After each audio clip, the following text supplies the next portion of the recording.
Muito bem, pessoal, estamos ao vivo na nossa live semanal. Sejam muito bem-vindos. 8h30 em ponto para nós começarmos esse assunto sobre espiritualidade com a doutora Ludmila. Só um instantinho que eu vou...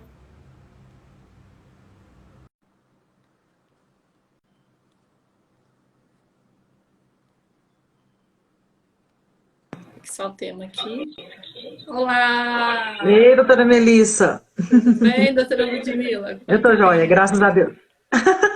Pior Muito que é verdade, bem. um bom tempo, né? Semana passada não foi É, possível realizar a live, mas acaba que também a gente já foi construindo aí essas lives especiais para esse mês, nesse tempo especial que a gente vive, né? Então é uma alegria estar com você aqui novamente, com um tema que a mim é extremamente caro. Na verdade, acho que é diferencial na medicina para mim, e com muita alegria eu posso falar abertamente sobre espiritualidade aqui nesse canal.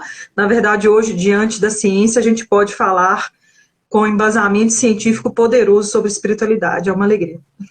é, justamente, acho que a gente pode começar só fazendo um aparato geral, né, do momento que a gente está vivendo. Acredito que a gente esteja vivendo numa crise, né, assim, do ponto de vista científico, porque a gente foi evoluindo, né, vendo assim os benefícios que a ciência trouxe, principalmente para a medicina, né, no ponto de vista de melhorar, por exemplo, doenças infecto-contagiosas, né, que antes matavam muitas pessoas, hoje a gente consegue tratar facilmente, até mesmo prevenir.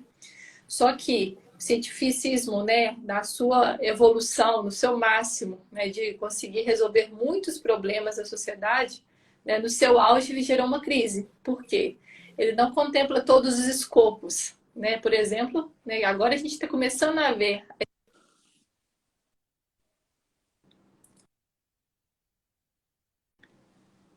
Está me Eu acho que você deu escutando? uma caidinha. Sim, Então, sim.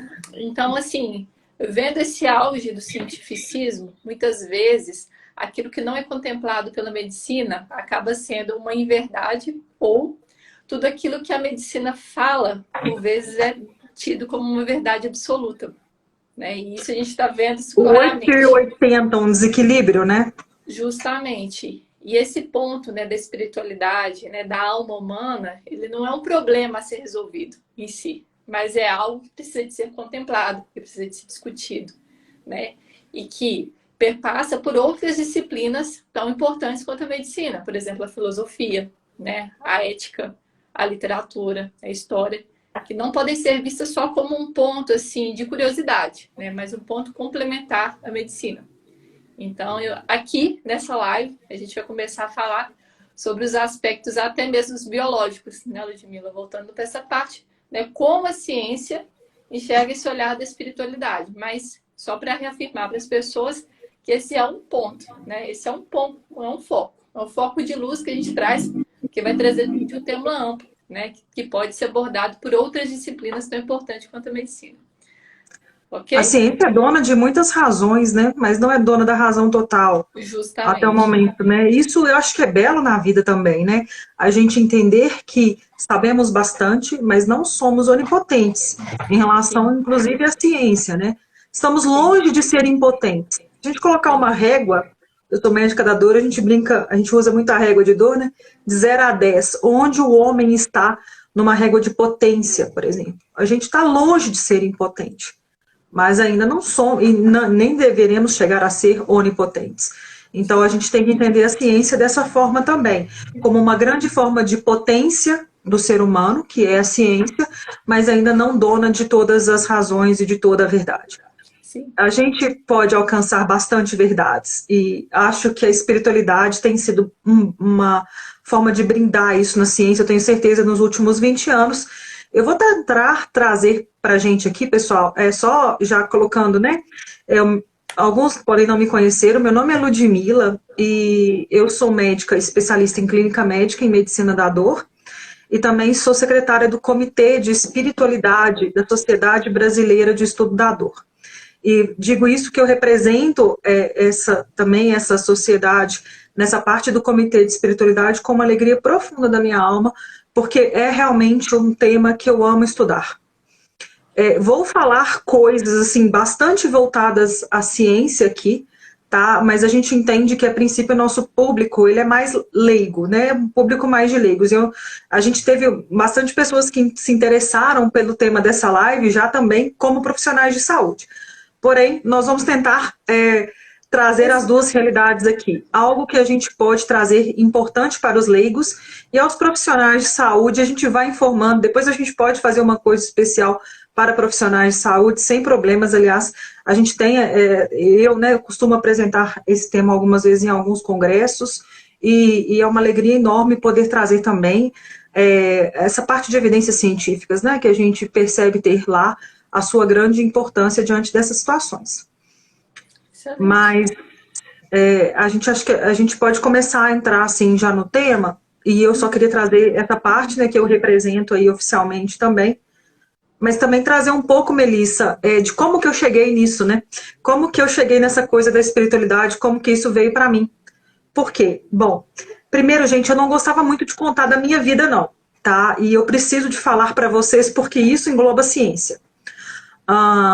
Como que uma menina, sei lá, né, eu tenho 40, tá, gente, mas isso que não parece. Mas como que uma pessoa pode trazer alguma informação para mim? Né, nós temos um sistema no nosso cérebro e é por causa desse sistema que eu trago o meu testemunho.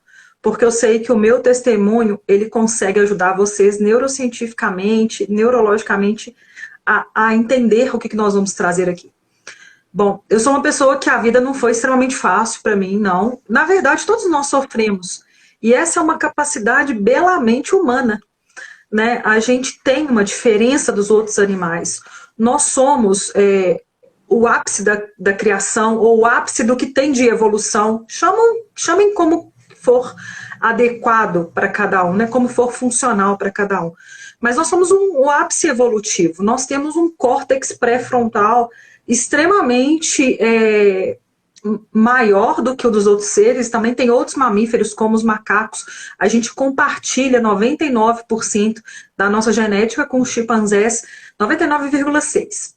Mas esse 0,4 aí, gente, faz uma diferença que a gente não é igual ao macaco. Então, assim, é uma diferença enorme, apesar de ser uma pontuação de porcentagem pequena, por exemplo. Mas nós somos os seres que conseguem se expressar. Nós somos os seres que dão sentido às coisas. Então, eu acho que o nosso diferencial é a capacidade de dar conceitos, né, Lúdia? Eu acho que... E isso é um pouco a parte espiritual. Se você for pensar num conceito de saúde, a gente já tem aí pela Organização Mundial de Saúde, desde sua fundação, lá na época da Segunda Guerra Mundial, há alguns anos atrás, que é o bem-estar físico, psíquico e social. E agora, né, desde 98, há uma luta e uma tentativa de se colocar a espiritualidade, a saúde espiritual dentro desse conceito. A Organização Mundial de Saúde já mexeu algumas vezes, mas ela teria que mexer na sua Constituição, então talvez por isso a espiritualidade não tenha entrado num conceito de saúde pela Organização Mundial de Saúde ainda. Mas em vários conceitos e pela própria Organização Mundial de Saúde, ela faz parte do bem-estar. Então, o que acontece? Nós somos aqueles seres que têm a parte física. Eu tenho a minha saúde física que precisa de estar bem estabelecida. E nessa parte é realmente aquilo, né? Machuquei, caí e pronto. Mas vou trazer para vocês um exemplo de um paciente nesse momento que eu conheci na minha residência de dor há 2 anos. Ele tinha sofrido uma síndrome que a gente chama síndrome de Guillain-Barré. Ele era um homem muito grande, muito alto, forte, e era o pai de uma família. E eu cheguei na UTI, ele estava com muita dor, e eu perguntei para ele, fulano, de 0 a 10, né, me fala como que é a sua dor. Eu tentei comunicar com ele, já que ele estava na UTI, eu não podia ser tão técnica, assim, minuciosamente, né? Aí ele falou assim, doutor, a dor é a morte. Aquele homem estava sentindo dor total, que a gente tem esse conceito na medicina da dor. Ele estava com uma afecção física, ele tinha uma síndrome de Guillain-Barré, os neurônios dele estavam falhando. Ele tinha uma deficiência na saúde social dele, ele era o provedor de uma família, ele era o pai de uma família, ele perdeu essa situação. ele tinha uma dor psicológica, emocional, que é um sentimento de desesperança, de raiva, é o que a gente sente, por exemplo. A gente dá para trazer perto para o cachorro, que muitos têm cachorros ou gatos, né? Então, assim, o cachorro fica com raiva em um determinado momento, se você mexeu, ele fica feliz. Então, é essa parte psicológica, emocional, são esses sentimentos que nós temos, que muitas vezes podem ser de desesperança ou raiva, mas pode ser uma emoção feliz. E a gente tem a saúde espiritual, e ele também tinha essa dor. É o quê? Por que comigo? Porque Deus, ou a vida, permite que isso ocorra comigo. Qual que é o sentido disso tudo, né? Tem significado a minha vida? Então, essa é a parte espiritual. É a parte que os outros animais não compartilham conosco. E eu deixo uma frase aí, gente, do Papa Bento XVI, que ele fala, a gente tem muito costume nessa sociedade atual de falar que o homem, por exemplo, que diante de uma situação, fala assim, eu reagi dessa forma porque eu sou humano. Como se o humano fosse o res, o pobre, o vil, aquilo que é o chão, aquilo que é o mais fraco. E o humano é justamente aquilo que nós temos de mais forte. Na segunda live, vou falar um pouco mais sobre isso, porque eu amo o tema de resiliência, né? E nós vamos falar um pouquinho sobre isso na live da semana que vem. Mas já fica esse recado aí, né? Eu sou uma pessoa que sofri um acidente de ônibus. Há 14 anos, eu perdi minha perna, eu quebrei minha coluna, eu tive fratura explosiva de vértebras da coluna. Eu perdi uma perna e a outra perna ficou com deficiência física. Em suma, foi isso.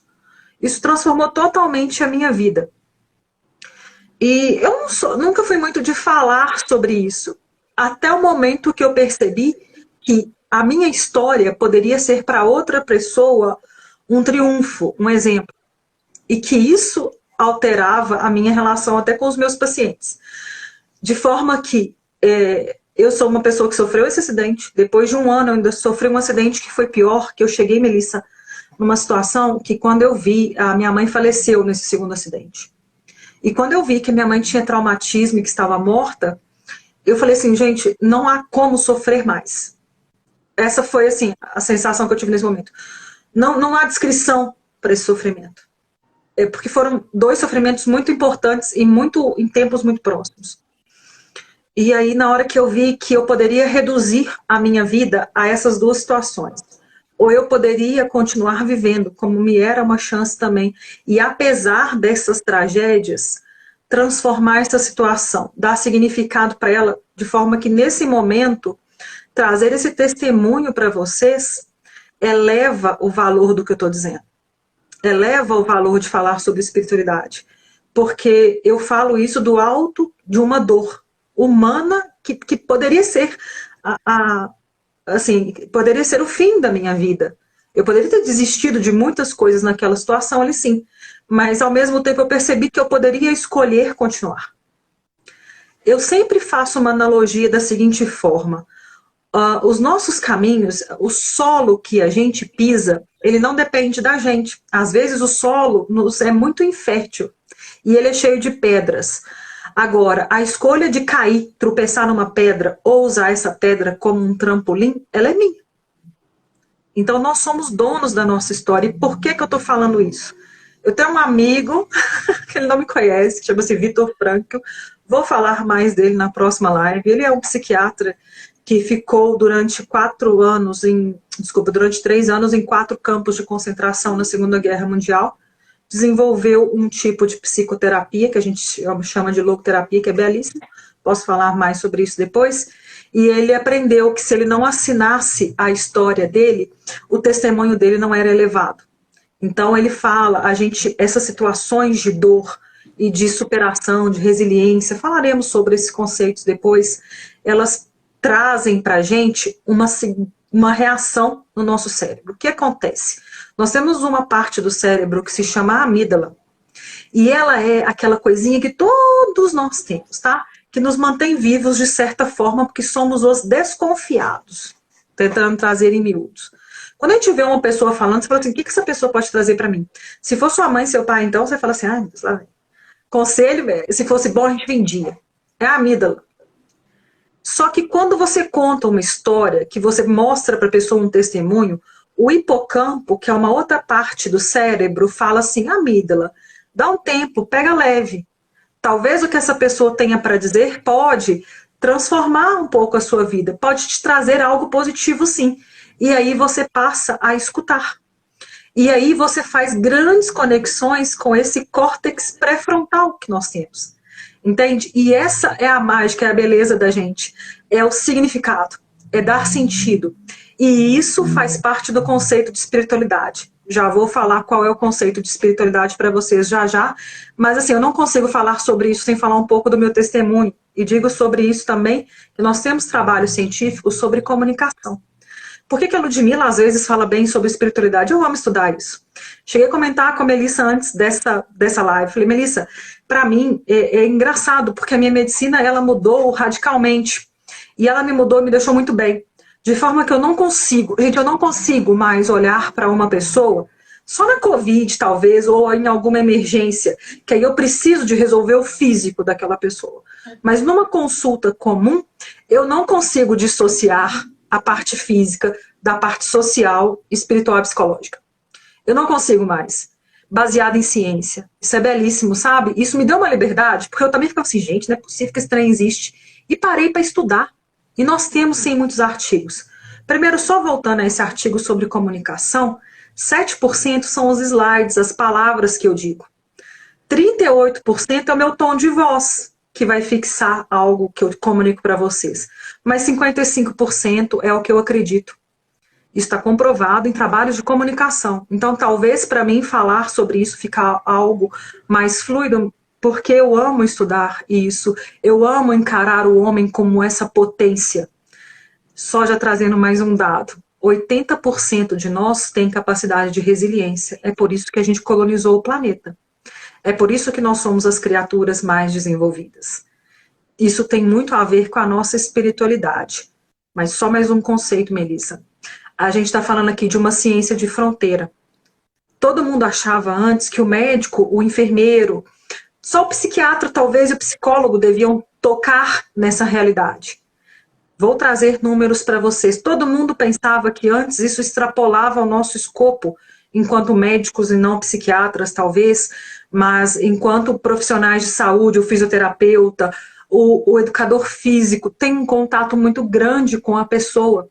E aí tinha uma resistência. Como é hoje uma ciência de fronteira, porque você fica assim, ah, não, é uma coisa meio mágica. Não, é uma coisa científica, tá? E eu vou trazer isso para vocês. Nós estamos trazendo aqui uma discussão que foi trazida nas ciências humanas há muito tempo, na ética, no aspecto religioso. Mas esse assunto pode ser trazido, sim, com muita potência dentro da ciência da saúde. E a ciência da saúde consegue, sim, validar esse construto. Tá? Tanto é que a Sociedade de Cardiologia, né, em 2019, lançou uma diretriz que um dos pontos abordados foi justamente, né, a diretriz de prevenção cardiovascular, que foi justamente a espiritualidade, né, doutora Ludmilla. Teve uma grande repercussão, mas de alguma forma abriu os olhos, né, e viu que é uma realidade possível que é necessária, né, da gente conseguir realmente abordar o paciente de uma forma holística, né? É uma diretriz que foi uma atualização da Sociedade de Cardiologia e foi espantoso o seguinte sentido. A gente sabia que ia ter coisa lá de diretriz nova sobre hipertensão, sobre obesidade, sobre colesterol alto. Pandemia, né? E a gente sabia que ia ter. Aí veio de uma forma inovadora o tema espiritualidade. Pessoal, isso é muito sério. Nós temos milhões de artigos científicos, tá? Nos últimos 20 anos, assim, a gente tem 23 mil artigos científicos no PubMed sobre espiritualidade. Se alguém acha que isso é novidade, não é. A gente já começou a estudar isso, obviamente, a gente começou em 1854, o primeiro artigo publicado sobre espiritualidade, tá?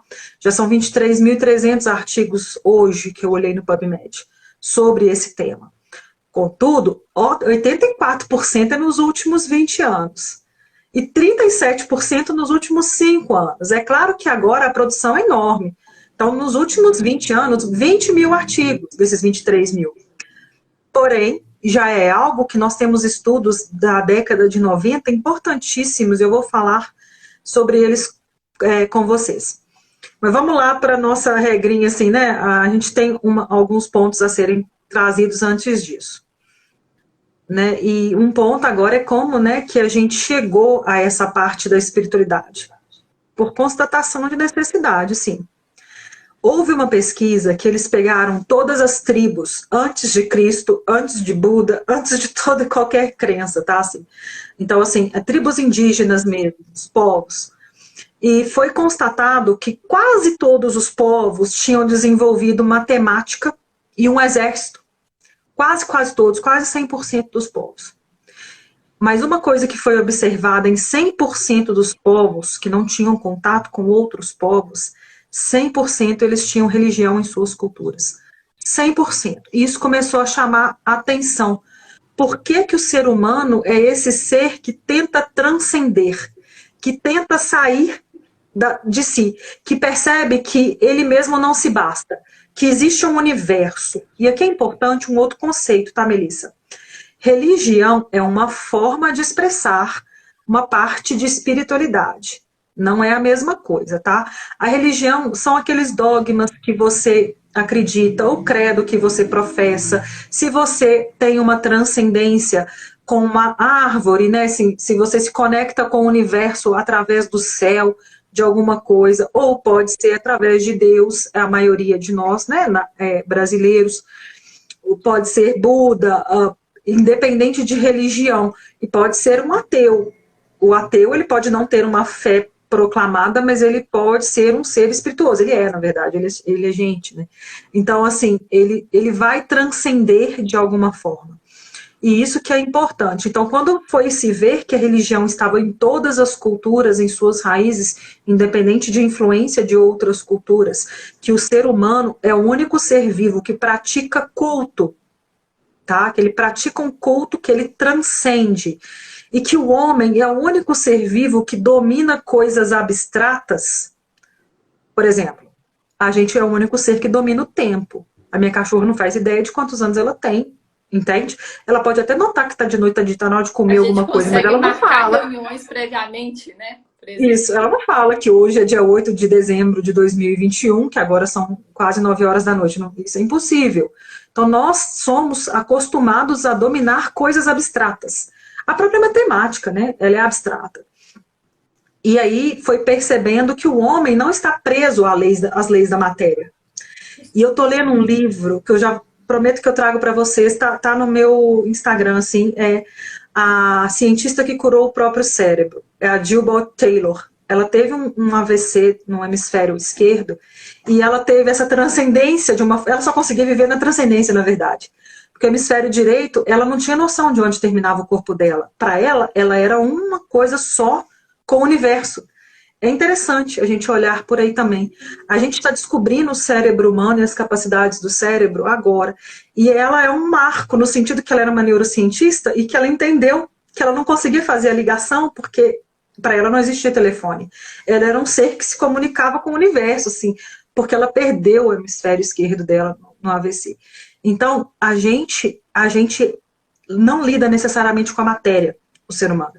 O ser humano é aquele que domina as coisas abstratas também. Mas a gente não pode ser alienado. A gente precisa de dominar as coisas abstratas e também trazer essa parte científica. Isso é bom. Fé, razão, né? Pode ser fé, né? Pode ser até ateu, mas assim, esse tipo de... A transcendência e a ciência, elas têm que caminhar em unidade. E é possível. Tá?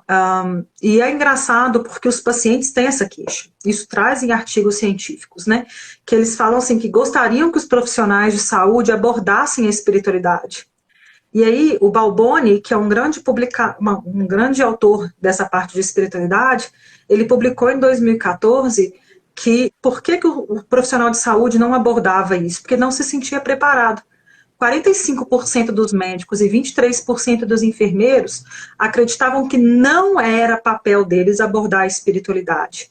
Mas se você perguntar por que não é seu papel, aí eles vão responder porque eu não aprendi na faculdade.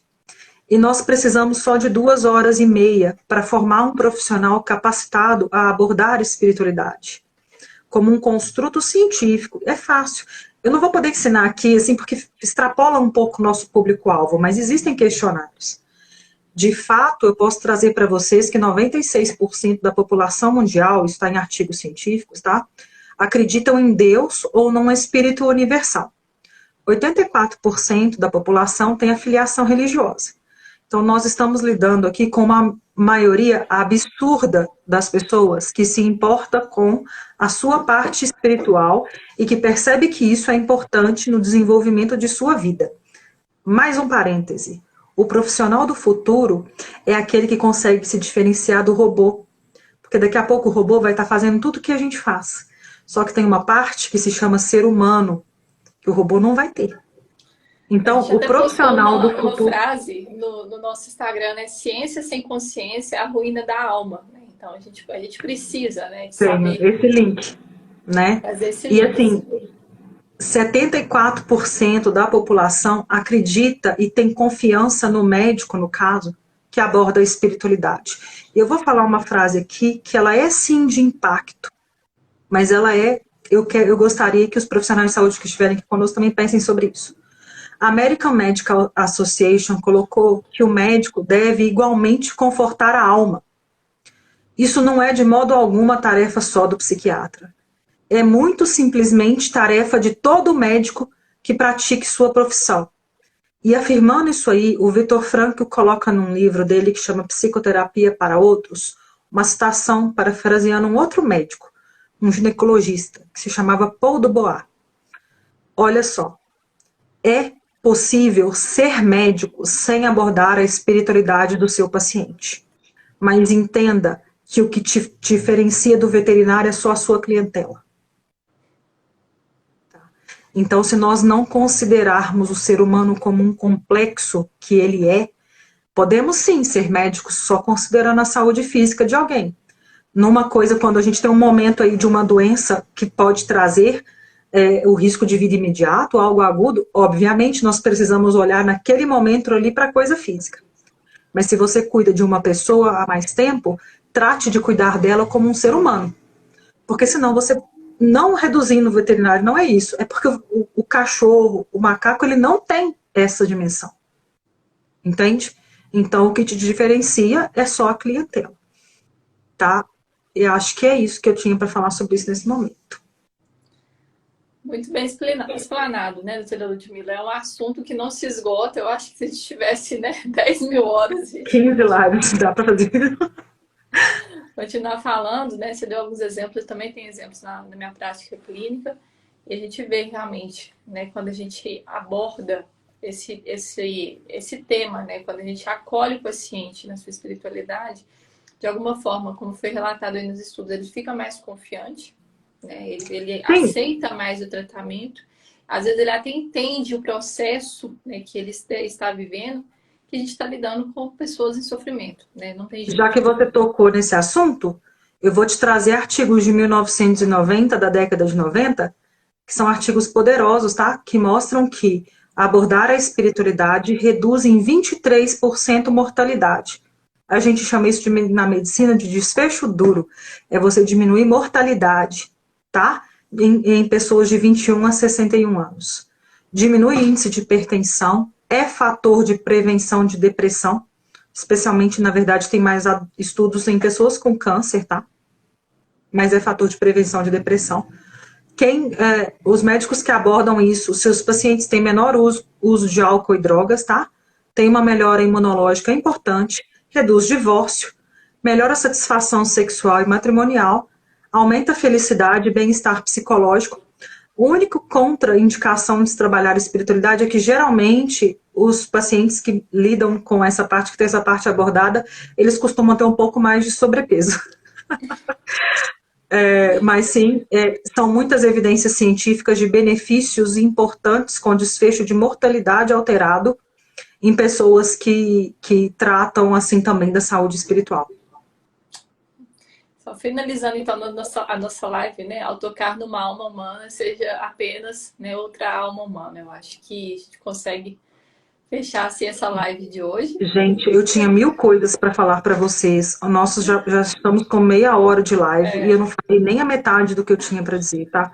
Mas eu só queria também terminar com uma outra coisa, além disso que você falou, Melissa, que já fica aí pra gente um convite para a próxima live, tá? Eu não falei a definição de espiritualidade. Deu tempo. O que é espiritualidade, tá? É um aspecto dinâmico e intrínseco da humanidade. Portanto, todo ser humano é intrínseco ao homem e não se trata de religião ou religiosidade. Todos têm sua natureza humana. É o meio pelo qual o ser humano procura significado, propósito, sentido, transcendência. Aquilo que nós não entendemos e é algo além da matéria. É algo abstrato. Todo homem procura.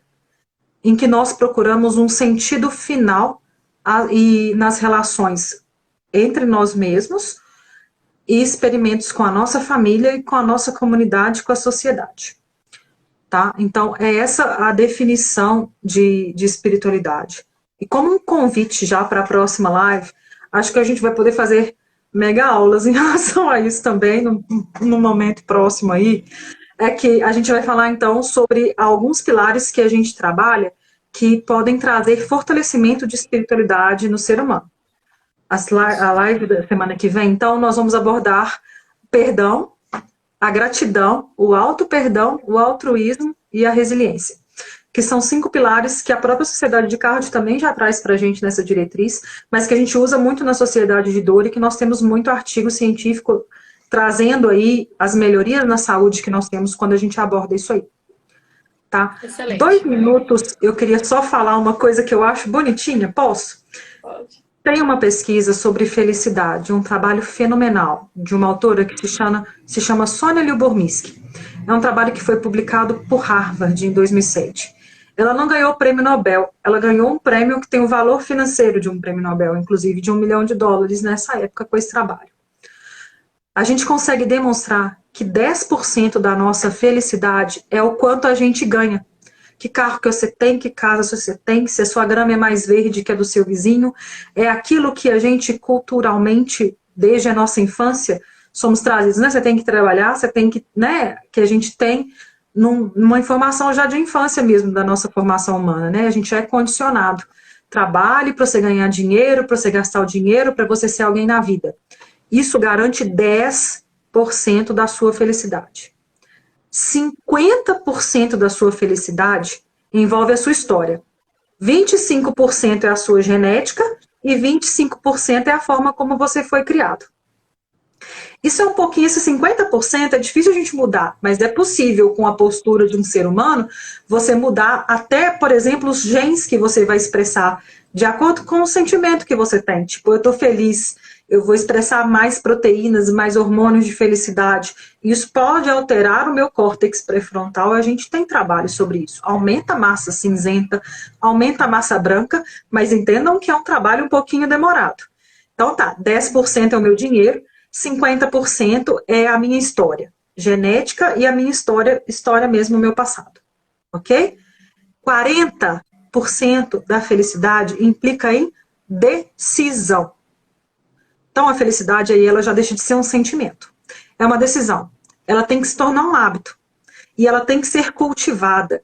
De forma que você pega esses 40% e transforma com essa decisão o seu passado, a sua história, você modela a sua genética. Então, você pode ter uma pessoa... Você consegue projetar seu futuro, né? Porque o problema são as pessoas que ficam no passado, né? E se esquece que tem uma vida pela frente para caminhar. A gente tem muito isso no consultório, olha só.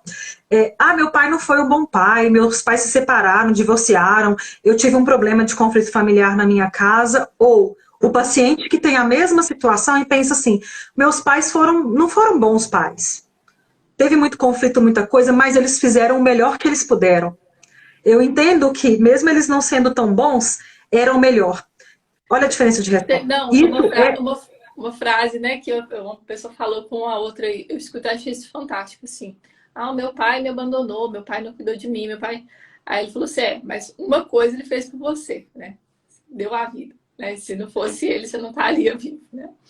E esse ponto, essa diferença de você conseguir olhar uma situação, pode não ter sido bom, mas era o melhor que me foi oferecido naquele momento, você pega essa decisão de 40%, transforma 50% da sua felicidade, que é a sua história, e você fica 90% feliz. Então você pode ser um pobre paupérrimo sem 10% de felicidade, mas você é 90% feliz.